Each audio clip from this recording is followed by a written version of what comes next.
Well, here we are again, back in the mountains. It's just a fantastic thing. You know that feeling, getting into nature. It's kind of maybe said too much, but that fresh air and the stuff one sees up here is just sheer beauty. Anyhow, special guest today, and this is my son, Michael. Hi. So thanks for coming up here today. We've been hunting and shooting since he was really small. In fact, someone was telling me that I went deer hunting with him on my back. I don't know whether they imagined that or whether it really happened, but it's possible. Anyway, fantastic shot, fantastic son. And today we're going to be shooting Marlin 336, which I thought is a good sort of introductory rifle. You recognize it. I'll take it closer so that you can see what's what. Nothing special. It's not a Remlin. It's, you know, whatever you would call it, an original Marlin. And it's got some ghost ring sights. As always, or most of the time, I buy used rifles, as you know. And it's got a great big front sight, and I thought maybe it's going to be shooting off, but it turns out that it's good. Whoever set this up, I don't know who made these ghost ring sights. It sort of says XS on them. Anyway, I guess one could put a scope on it, but I always think that kind of ruins how, especially lever action handles. So anyway, Michael's going to do some shooting, and then we can talk about it a little bit more and see what his impression is. So here you go, Michael. Got it. I'll Sweet. step aside. Actually, I'll just go over here. Okay. So, here we go. Marlin 336. Already one in the chamber.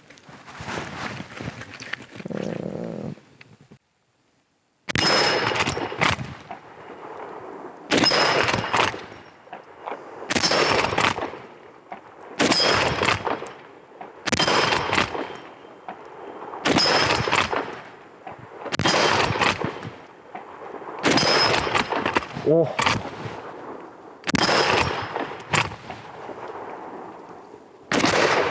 Oh my God! It always has to be dude. the last shot. That's just the way so it is. annoying. Anyway, as you can see, he's an excellent shot. Always has been.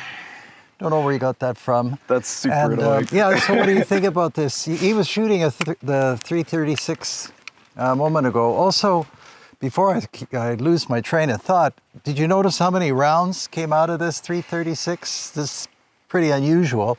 And why? Because it's, can you show them the muzzle? It's a 44 Magnum. That's why I bought this puppy.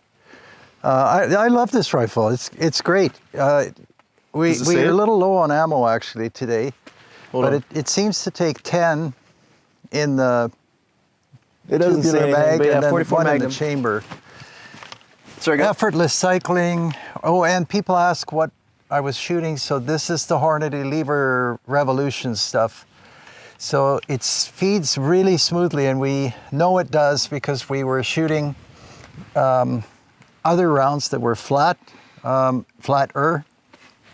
And this Lever Revolution stuff feeds beautifully. And of course, a little bit improved trajectory, things like that. So yeah, what are your impressions? And Great gun. Yeah. Cycling better. Earlier we were using just regular 44 I guess Magnum. Remington, yeah. And it was not cycling for some reason. Might have been user error, but I'm not sure. But anyway, that modern stuff, whatever, what's it called again? Revolution? Lever Revolution Lever or something? Revolution, I think. Pretty sure. Those cycled super nice, as you saw. And I'm still super bummed that I missed that last shot, but you know, it's fine. Yeah, impression on the gun, very slick. Less recoil probably than the 30-30, because we have that one here as well. I like it. Fun little gun. And yeah, that's my first impressions. Okay, so what we'll do is we'll put this one away. Oh, and you know, this is, I guess, sort of a collector item just because it's hard to find a 44. It took me 2 years to find one. That's after I knew they existed. Somebody said they're not that common. And I said, yeah, well, I think I'll find one. And it turns out that they really are not very common. Anyhow, we have a 30-30. So this is like an original Marlin. I don't know if that's the right terminology.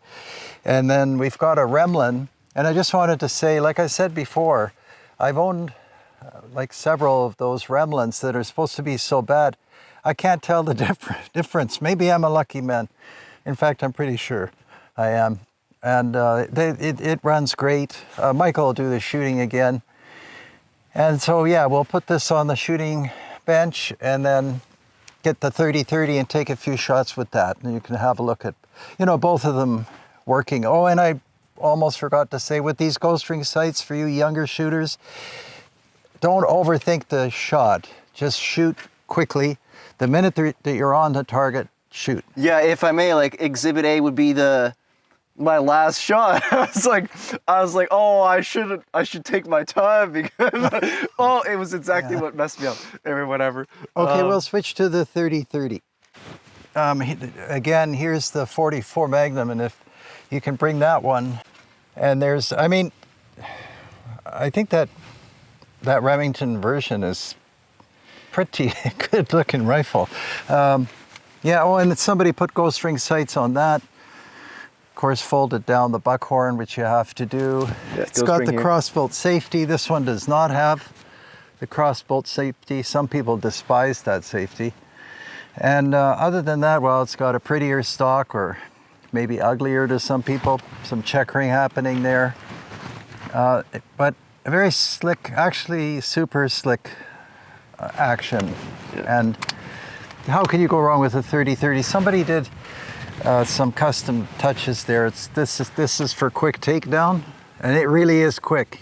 You just pull it out. I don't know, Michael. I think that action is smoother than this one. It is. Yeah, the newer one is smoother. I was actually pretty surprised. Yeah. You know, it could be, I don't know, maybe somebody honed something or did something. It's possible. But it's noticeable.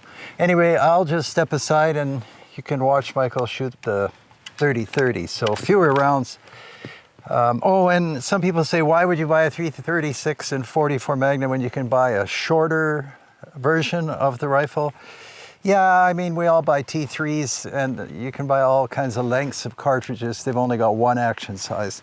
So I don't know if that's really a valid thing, but maybe it's slightly lighter. I forget the model number.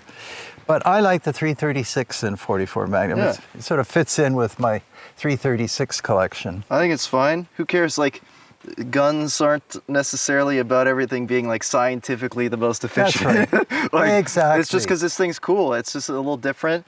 Yep. And that's all the justification you need, right? Exactly. Okay, great. I'll step aside and you go ahead. Okay. Let's load it up to the top to compare, because that last thing did, well, with regular ammo, it does 10 rounds in the tube. With that Hornady special stuff, it only did 9. But anyway, so let's try this 30-30.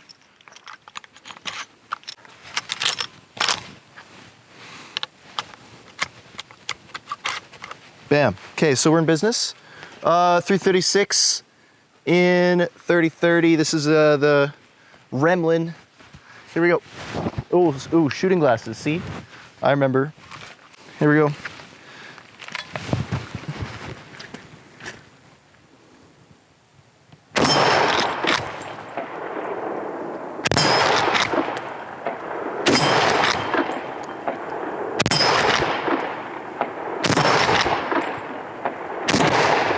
Man, oh man, oh wait, there's more. So that was 6.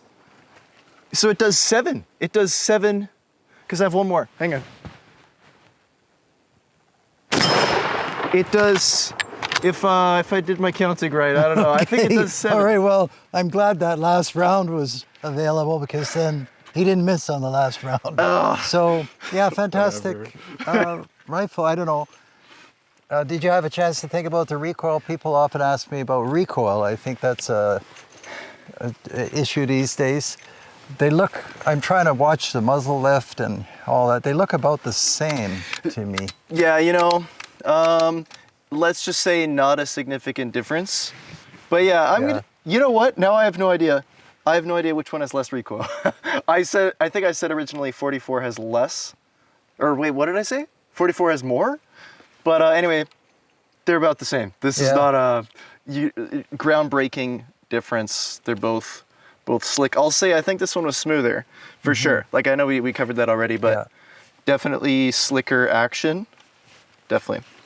Well, truly great rifles. I'm sure you know people that collect them. There are fellows I know that they've memorized everything about Marlins, and there seems to be always a demand for the Marlins, understandably so, and not just this model. There's so many out there. Anyhow, we'll get more of them and try them all. But I thought a good start is that 44 Magnum, just because I'm so fond of it with all those rounds. It's pretty good. Nice gun. Yeah, I mean I don't see any great flaws in assembly or anything. No, I've you want to cover all kinds of things that people like. Stock's not fitting, but this one looks good. This is some homemade business, right? Like this isn't perfect. The fitting on this, I don't know if you can tell. Yeah, like the angle's off. That actually bugs me. But other than that, it's good. I personally, I don't know if I love. I had a couple of letters and the people said if you get one of these Remlins, you'll see that they don't feed properly. So I tried to have that happen, but nothing. They all fed great with no problem at all. All right, well, thanks so much for watching. Michael, thanks for joining me on the show. And we'll see you all next time. Take care. Until then, bye.